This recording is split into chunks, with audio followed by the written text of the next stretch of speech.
Osa historiaa murenee palasiksi, kun Espoon Karapellontien 11 kiinteistö, joka kätki sisäänsä elämää, työtä ja tarinoita, murenee tiililohkareiksi ja paloiksi betonia. Karapellontien jykevä kiinteistö kohosi 80-luvun alussa ja antoi uutuuttaan kiiltävän kodin Oy Sofco AB:n yritystoiminnalle.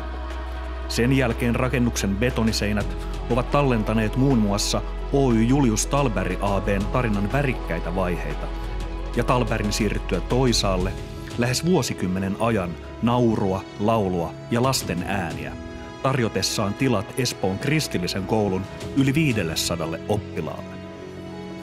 Mutta kuten kaikki hyvät tarinat, myös tämä päättyy. Tosin onnellisesti, sillä mikään ei katoa jälkiä jättämättä. Se vain muotoutuu uudelleen.